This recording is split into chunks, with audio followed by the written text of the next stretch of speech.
Welcome back, ladies and gentlemen, to the PCL 11 Game Sound Included Edition. Pacing Lagoon here once again with Gems, and we've got the second game in this quarterfinal between Hoist the Colors and Guile Esports, and I put the score on the wrong side.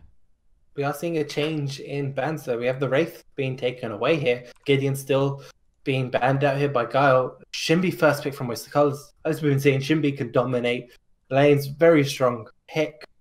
So it's going to be interesting what they match up with Shinbi, because that's the thing. Shinbi, while she's very strong in assassinating a single target, if a whole team can sort of focus it down, she can't really do much. She needs sort of enough distractions, so to say, that can cause people to have other people to focus on that isn't Shinbi, so she can kind of do her own thing in the middle of a fight. Meanwhile, for Guile, we're again going to see the Eidic Rampage this time around, and it should be a whole lot of fun seeing him out of the jungle. One thing that has sort of come up with the mana cost being taken away from losing his, or putting his rock back down, I guess I would call it, is maybe we're going to see the return of Rampage support. I've been hoping that for a while.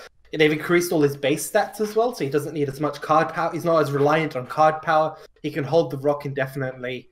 All leads up to actually being still a fairly strong support pick as well as the jungle. So you can, as Guile here, try and take away a couple of heroes and then stick Rampage in that support position as well, should you want to do that. Leads to a little bit of ambiguity at the beginning of the draft possibly, but Guile will again go with the, well, they're going to go for the Richter this time, taking it away from the Oracle on Hoist the Colors. May or may not be a good thing.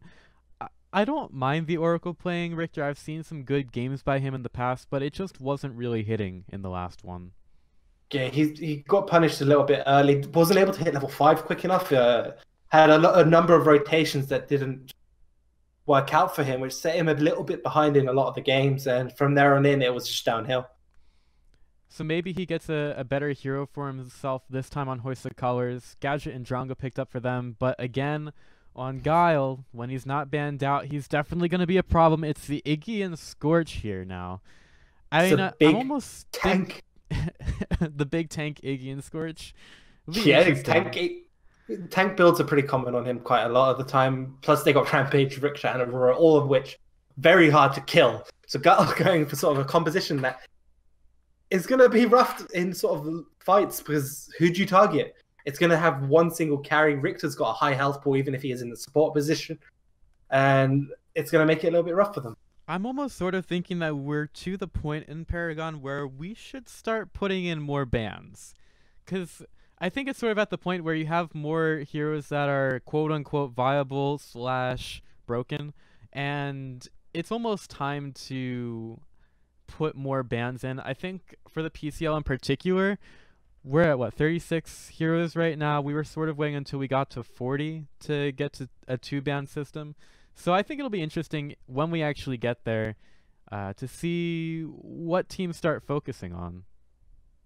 Yeah, because that when you end up introducing new bans, you end up people having different priorities. They want to try and get through the ban system. So they want, if there's always OPs, they might want to try and sneak an OP through by banning heroes that they just want to target ban instead that aren't strong, but you know a person's really good at it. Try force an OP through, but then they might leave up another OP. I mean, that's still the case now, but with only 2 bans, there's still fairly few strong heroes being left up. Shinbi, of course, has been left up. Rampage and Richter are very strong, both in the jungle. Same with Iggy and Scorch, as you were mentioning earlier. You were surprised he wasn't being picked or banned as much. Well, Grimmix will be the last pickup here for Guile once again. It's probably going to be Ghost playing him. And that takes us through our draft for game number 2 here in the best of 3. Guile Esports need just one more until they make it on to day number 2 of the PCL to the semifinals. Gems, why don't you say we start up the game in 3, 2, 1, go. And we are into our second round of the first quarterfinal match that we're watching between Guile Esports and Hoist the Colors. On the side of Hoist the Colors, we are seeing Angel Inferno on that Drongo, Philo Barrage on that Sevarog, Shurik on the Shinbi, Ninja on that Gadget, and the Oracle on the FaZe this time. Yeah, make him save his teammates a little bit more. He does pick up the Taskmaster and get the first one on the offlane minions there, helping Shirk out a little bit. Meanwhile, for Guile Esports, the returning PCL champions, we've got Idek playing the Rampage. Lucer will be handling the Richter this time around. Regal playing the Aurora in the offlane. We've got Ghost this time. He's taking his carry over to the right side with the Grimex. And then finally, Azzy himself on the mid lane Iggy. What we saw there is that Possessed Bracken going into the offlaner's lane for Regal to really help him. A lot of the time you just get the Spriking sitting in on the dual lane and you end up with both the offlaners getting Spriking and keeping it that way. The sort of the equal freeze on both sides. However, using that Taskmaster, Taskmaster, means that Regal's now got a nice lane here. He can actually level up. I also want to put a little bit more attention onto Ninja getting aggressive in the early game against the Iggy. Iggy in Scorch generally has a couple of levels to start where he's not as strong as he generally is. He doesn't have levels in the Burning Sensation, the Flame Turrets either. A little bit more difficult to get those up. So for the first couple of levels, we might see Ninja getting more aggressive to try to keep this Iggy down for as long as possible. But nonetheless, Azzy will eventually get all the farm that he needs and be quite a force to be reckoned with in this game. One thing to note is with Iggy, you can take Fangtooth very quickly, very early. So it won't be a surprise to me if they try and go for a sneakier Fangtooth, because all you need to do is push out this mid lane and go with Dua, Idoc, and Azzy can go over and just take that Fangtooth on their own, just on the side. Yeah, like you said, Iggy is definitely adept at holding and pressing for those objectives, which is what a lot of version 44 again is about. So like Reborn will be a better team because of it. Iggy's also going to be a much stronger hero than he already was because of how important these objectives are. Yeah, they are, and it does look like the Fiddle's trying to set up, maybe go for that black buff, but 3 minutes, the river buffs are spawning. He's can be happy with that. Purple Invis, arguably one of the strongest ones out there. He's going to be looking for a gank now. Try and set up a fight here in this early stages. Idoc only got the red. It's going to help out with that rock damage, but overall, I'd rather take the Invis every time. Well, he also has the black buff which I believe gives him vision of the Sevarog rotating as long as he's in range, but unfortunately Rampage did not choose to go over to where Fatal currently is with the Shadow Plane buff and the green buff. Waiting to go on the Ghost and Lucer. Starts it out on the Lucer. Lots of damage immediately with the green buff popping. Shirk gets in on this one. The subject is going to hit. Lucer could end up going down, but he's a tanky Richter. Nice position by Fatal Barrage, but actually it's going to be Lucer who strikes first in that one, taking him down before Fatal Barrage can get the retribution. Ghost trying to get the damage down, but unfortunately Sevarog is a little bit too tanky for him. But what a play from Lucer to make sure that he gets something out of that engagement. Overall, actually goes slightly in favor of Issacharas purely because of where the gold went. You end up with Lucer and Richter getting the kill, so he got a little bit more gold, whereas you got Fatal getting it on the other side. Yeah, but unfortunately, though, there's still kills going down on the other side. Regal going in underneath the tower, still has the Frozen Simulacrum. To be able to take the tower aggro now. Regal still getting in there. Ida getting low. Can they get the kill? Angel Inferno will be able to find one for himself before he goes down in that lane. Meanwhile, more aggression on the mid lane. Lucer gets involved onto Ninja, who is going to retreat underneath this tower, and the hook is going to miss this time around. So lots of aggression. Gotta love it here in Paragon, but unfortunately, the kill does not go down on the mid lane. Messy tower dive there coming out here from Guile. Ended up missing the rock, hit the tower, I believe, from Idoc, and shouldn't really have happened, that death at all. It was a pretty clean tower dive potential right there for them to take a 1-0 trade. Ended up being a sort of 1-for-1, which isn't what they wanted, and 3-3 on the board. I mean, the gold lead slightly here in favor of Hoist the Colors. I mean, this game, Guile, sorry. Guile has a slight gold lead, which is actually nice for them, but again, not enough to make a huge difference. Oh, they're trying it again on the Azzy, but Fatal Barrage doesn't have the Colossal Blow available. Unfortunately, Azzy just has nowhere to go. Thought he might have a little bit more health to work with as Idoc was coming in from the side, but that rock isn't going to help early enough, and well, Azzy will fall in the mid lane. Nice little kill there for Hoist the Colors. Actually pretty important, as Fangtooth is an objective that both teams are going to have to start thinking about in the near future. Well, yeah, the thing like we were talking about earlier, the longer they leave this first one, it's going to be stacking up health. It's going to become a lot more difficult to take. Oh no. The Oracle, the complete wrong one to be as a forward guard in that fight, and Idek will just not run through the gag grenade, comes in, hits the rock, and it looks like Oracle almost just offered himself up there. Yeah, he's been having a pretty tough couple of games, and it's not been his match. He's been struggling a little bit with his positioning, and he really needs to sort of come back into this and try pull through, because he's given a lot of free gold over here on the side of Guile Esports. And with the Oracle being down, look how scary Regal is looking. Like, he's just staring at Angel Inferno, almost daring him to try to come up for a CS, which isn't all that hard with the recent updates. But still, Regal's just staring this man down, saying, I dare you to try to take a last hit. I dare you, because I got a Hoarfrost and a hell of a lot of damage ready for you if you try to make that go. Yeah, he also has the Sprike inactive. We're seeing a few Sprikings on the board here. Oracle's grabbed himself one as well. Pretty nice card to have even on phase, just that extra regen for yourself, the extra health. You don't get as many sort of agility points, you don't get as much gold to spend. So having something that gives you sort of a nice early game power boost is always helpful. Ninja is keeping up the aggression on the Bear on the Iggy. He continues to throw out those sticky mines, continues to have some good buff control. Very interesting how his gadget is playing this here. Yeah, he wants to start pushing into against Iggy quite a bit, but it's a bit difficult. Now Iggy's got hit at that level 6 mark, has got the upgraded turrets, and he can push for days now. He can get the extra mana. You can just see him setting up. Look, he can set up, rotate as much as he like, and look for fights elsewhere on the map.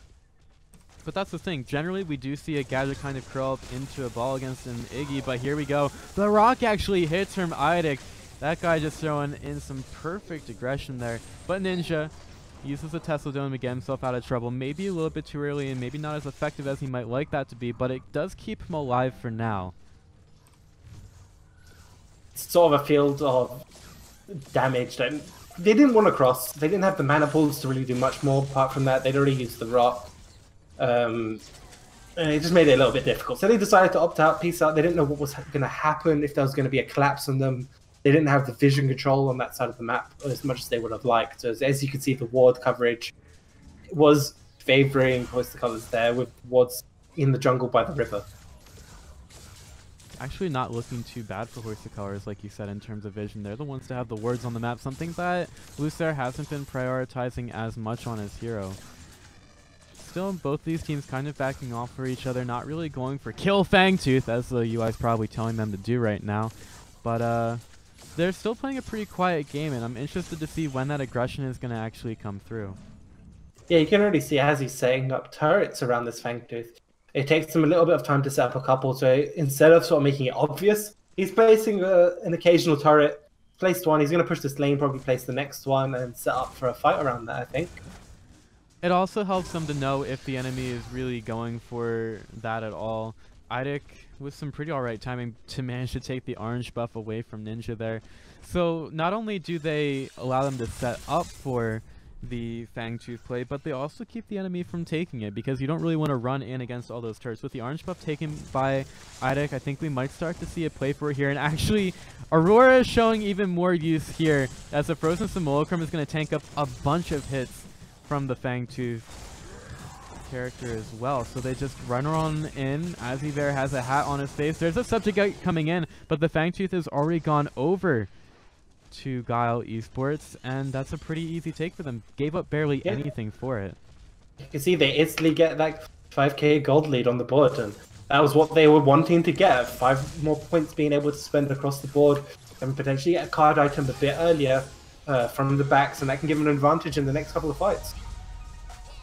Ghost does have to be a little bit more careful without Lucer in the lane with him, but here he comes as if called. Ghost ready to go. All kill comes through, but the skewer is going to help keep Shirk out of that one. Ghost maybe needed to trust his support a little bit more, but oh, who even needs it? Lucer gets the hook, gets the silence, and he gets everything that he needs to say, it's alright, Mr. Carry, I got you in my backpack. Yeah, what I really like is the cursed card from Luizer. He's gone for Lord Volstock. It's another sort of cursed card he loses gold a lot, so he's going to be really behind on gold. However, he's going to be gaining a lot of levels. As a support, you're going to be really loving that. You want to, as a support, Richter specifically, you just want to get the level stacks up as high as you can, get the passive sort of bonuses you get from leveling up, and rely on that to take you further in to the game. Yeah, Lucer going for the very rarely seen double curse cards in his inventory there. So he's not actually going to have even too much use for gold, really, with only one card that he can replace in that deck now with the double curse. He's actually just going to play that comp. Regal going forward, looking to get a crowd, is going to use the Frozen Simulacrum to tank up the tower. Rock goes out onto the Oracle, and that's definitely going to be a kill as he just completely gets frozen in that lane. At least the Angel Inferno stays alive. But that's a pretty easy one for Idek and Regal, again, combined to get that kill. Meanwhile, in the mid lane, as he uses the Blaze, actually avoids the Subjugate, and Fatal Barrage, he has to get back. That's the Burning Sensation. Will it take him down? It does. Just getting a little bit singed here on the mid lane. We see now Guile has started to become a lot more active on the board. Since they've taken that Fangtooth, they've managed to use that point lead they accumulated to great effectiveness. A couple of kills on the board. They're now trying to also take this Tier 1 tower in the mid lane. You also see Ghost doing pretty okay on his own. And you also see Regal trying to push the other Tier 1. So full-on aggression here. It is 12 minutes into the game, and it's looking like a potential repeat of the last game. Yeah, it's looking very aggressive from Guile, and they're not even having the same kind of jungle control that they did in the last one. It seems like every 2 seconds they were in HTC's jungle, but this time around they're staying mostly to their own real estate, taking the Fangtooth when they need to, which is almost respawned here, and they've taken their first tower off the map, so a pretty standard game from Guile Esports. It's up to HTC to try to make their way back into this one. Yeah, and Guile's composition is fully set up for controlling his objectives. You have the Iki turrets that can burn down the objectives so quickly that it means that you need to have Hoist the Colors in position before anything even happens to be able to deal with it. There's also some positioning here. Ghost is going to continue to push down the right lane as Guile Esports starts to make their way towards the Fangtooth. It was initiated on by HTC, and something had to be done. The Tesla Dome comes down, but Guile Esports will avoid most of it. They've already taken the kill on the Fatal Barrage, Angel Inferno, the next one to fall. Ninja trying to make his way away. Ghost finally joins it, and really goes on top of him anyway. It hardly even matters, as Guile Esports will secure their second Fangtooth of the game. Regal comes in for that one. We know how well he tanks it up, and Shirk, what are you doing there, sir? He's trying to get the purple buff. Actually does manage to get it here. Do they have the vision for him? I'm guessing no. Ghost follows him for a little bit, but eventually peels off and goes back to his own lane. But again, Guile Esports with the aggression. I don't think it's going to stop here. We have an invisible phase here for Regal. I can't really see anything here, so we're probably going to have to get the replay bugs sorted out, as it would appear that Regal just got another kill anyway. Okay, so after that happens, we'll go get the spoiler shield up so that we can get this fixed for you guys. Again, apologies. It is kind of difficult to work with this replay system at times, but I am stopped at 16:30 on the in-game timeline. Okay, same here. Same there? All right. Let's start up in 3, 2, 1, go. And again, apologies for that, guys, but we want to try to make sure you have the best viewing experience possible despite any bugs that may occur here in the PCL. Angel Inferno trapped underneath the Hoarfrost by Regal, who again is just being so aggressive and so confident, honestly, as an offlaner. He's proving why he's one of the scariest offlaners in the game. Yeah, he's been doing really well, and it might not be as clean of a match, but you can already see the kill deficit piling up here. Guile Esports already have a sort of 13k gold lead, not as big as it was in the previous game, however. So there's still a little bit of leeway there for Hoist the Colors to try and claw their way back in. The one thing I do want to note is that Hoist the Colors forced that Raptor when they didn't have any clear advantage, and I know they were trying to avoid. Frost by Regal, maybe ready to go with the cryo. I think he could be waiting. He tries to get the glacial charge through the gag grenade, which actually doesn't work too well at all. Energy Lance will eventually catch him out, but look how tanky he is as the Aurora. Gets the nose in frozen Simulacrum out, and the rotation's already coming around from the backside. Azzy ready to start things out with the flame turrets. Idek is there as well. The gag grenade goes down, but the Oracle is way too far out, trying to make his way over to the side. The rock is going to hit him in the face from Idek. Horfrost is there as well, and FaZe is again going to be blown up, trapped in by the Grayscale charge as well. Lucera on the backside though, he's getting the skewer onto 2. He probably will fall to Fatal Barrage. But what else is happening here on the backside? You've still got a bunch of tanky heroes going after the ones on HTC. Fatal Barrage tries to get the Subjugate, is going to miss the Aurora, and Azzy he gets involved with the action as well. Rock is going to miss, but they have a nice and healthy Shuriken here to try to go onto if they want to. Shuriken tries to get the aggression onto Regal. The Wolves are coming in for the all kill, but there's not enough stacks. The fireworks go, but the death does not. Shirk's gonna fall, Regal stays alive, and Guile Esports are taking a tier 2 on the other side of the map. Somebody please help HTC. They managed to trade at least 1 kill at the beginning, which was looking okay, but the power lead meant that even though there was a 1-for-1 trade at the start of that engagement, it just went completely out of control. And you can really see Azzy set up again for this Fang Tooth. Again, being the was it 3rd or 4th Fang Tooth, I believe, that would run? Who knows? There's been too many Fang Tooths today. I can't even remember them all. This is the thing, they have such good control here from Guile Esports on this Fang Tooth. Every single time they're able to take it and give themselves that extra bit of power that they get from it, and just the extra bonuses as well. It's looking rough yet again. It might not be as clean of a second game as they would have liked. However, they've managed to get themselves back in from sort of it was a little bit of a shaky start. At least the Colors were doing pretty well at the beginning, being able to trade kills here and there, but then from there on in, around that Fang Tooth, it kind of just fell apart. Yeah, it's definitely, like you said, I don't even know why HTC felt like they had to just initiate onto the Fang Tooth. We've seen so many teams do quite well in getting a counter initiation, taking the fight when they let the other team go on first, and HTC decided that it was just their time. They had to go for the buff. Ghost is just getting around the Shinbi there, eventually getting blown up by the chains coming out of Lucer.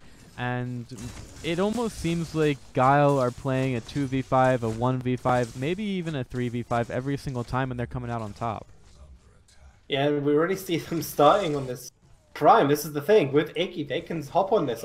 All they need is Azzy and Idok on it, and they can take it very quickly. Anything else is just an added bonus. And while they're doing that, Regal is soloing the gadget in the mid lane. Ninja knows that he has to get into this fight. Already had some damage done to him, and the time buff will go the way of Guile Esports. Ninja walks on in, throws down the Tesla Dome, but the electrifying goes the other way.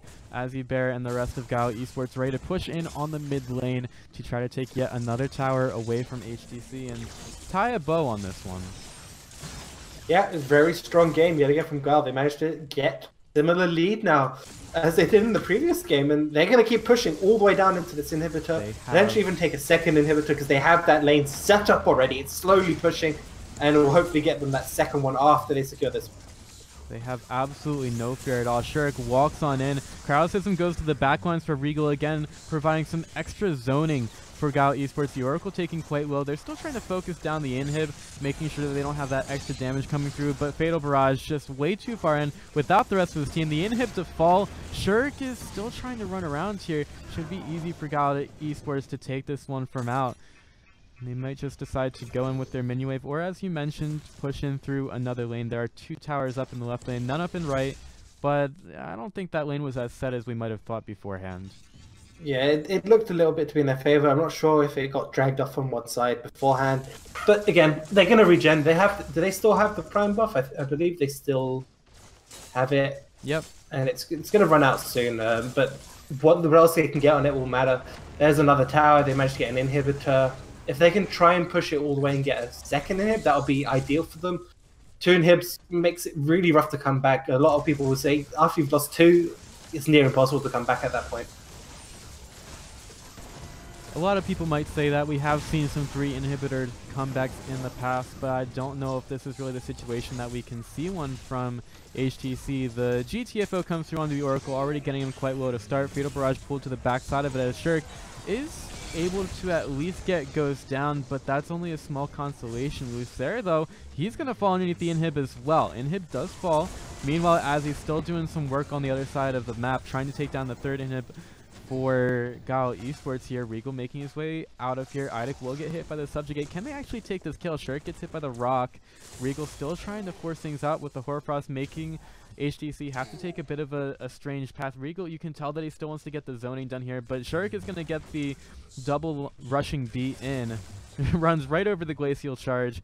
They're still trying to get to the Doc Idek, but he is again ready with another rock. Throws it out on the Shirk, who is still bugged. Subjugate comes through. Can they actually get the kill here? Eventually Shirk does. The third inhib has already gone down though to Azzy, and Regal I think has done his job here. He's saved Idek for long enough for Azzy to find the third inhib of the game and put a hell of a lot of pressure onto HTC here. This is quite the sinking ship. They took a 4v5 fight, but they weren't able to finish it off quick enough. So even though they managed to get a bunch of kills, they ended up losing both of those other two inhibitors. Just all three are down. Fangtooth is now up. Even though they died on the side of Guile Esports, it doesn't really matter for them. They got all those objectives, which means that Hoist the Colors have to just sit in base, consistently having to deal with all these waves now, and they still have free reign on Fangtooth yet again. So they get what, their fourth Fangtooth now. They had the OP. It's gone now, but they have more than enough buffs on their side probably to end this one. 3 inhibs down, all the advantages to Guile Esports, and they're probably thinking pretty clearly that they're going to get to the semifinals at this point and onto the day 2 of PCL action. Yeah, it's looking very strong for Guile. What we're going to see now is them push all 3 lanes slowly in, so they all simultaneously sort of end up hitting the core, and then look for a fight while those waves are hitting. All they need to do is make sure the waves are hitting the core, and then they can take a fight, because Hoist the Colors aren't going to be able to defend and take a fight. It's going to be really rough on them, and this is probably the cleanest way you can secure it and take the win here for Guile Esports. Ooh, Lucer thinking about a hook, thinking about the Riplash. The FaZe gets the telekinetic link on the Angel Inferno, and luckily for him, the Riplash was going to miss, but they had no idea that Lucer was there, and he might decide to go on to Shurik now. Shurik starts to do some damage over to him. The minions will start to go through though, and that will most likely be the end of it here. Guile Esports just kind of playing around for a little bit, making sure that Lucer doesn't die, trying to get that team feeling going. But it's just so difficult for HTC to try to survive against this onslaught that is Guile Esports.